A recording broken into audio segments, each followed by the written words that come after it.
internautes, bonjour et bienvenue à l'actualité internationale de ce vendredi 29 mars 2024. Débutons par le Togo.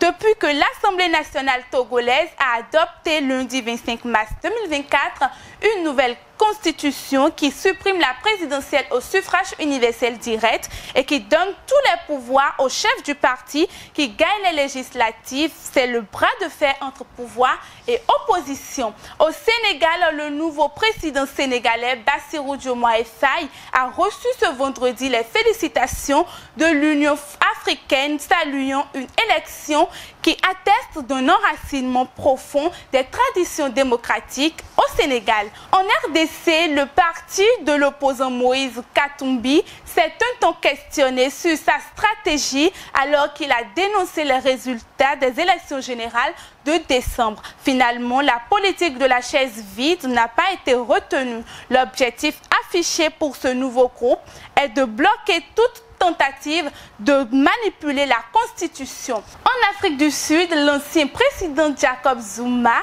a été exclu des prochaines élections législatives prévues dans 2 mois. Selon une annonce faite ce jeudi par la Commission électorale indépendante, Jacob Zuma était en tête d'un tout nouveau parti appelé MK. Aux États-Unis, le ministre de l'Intérieur, le général Mohamed Toumba, a rencontré l'ambassadrice américaine Kathleen Fee le 27 mars 2024 où il a été convenu que les États-Unis retireraient leurs troupes du Niger.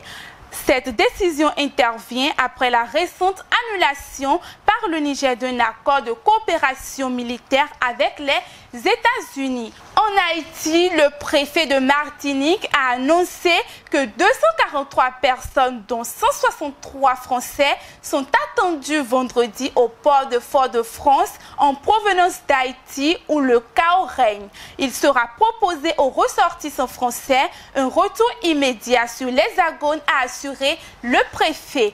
Chers internautes, pour finir, la Russie a imposé jeudi 28 mars 2024 la dissolution du système de surveillance des sanctions de l'ONU contre la Corée du Nord et son programme nucléaire. Un veto russe au Conseil de sécurité jugé irresponsable par la Corée du Sud et fustigué par les États-Unis et ses alliés. Chers amis internautes, merci de nous avoir suivis.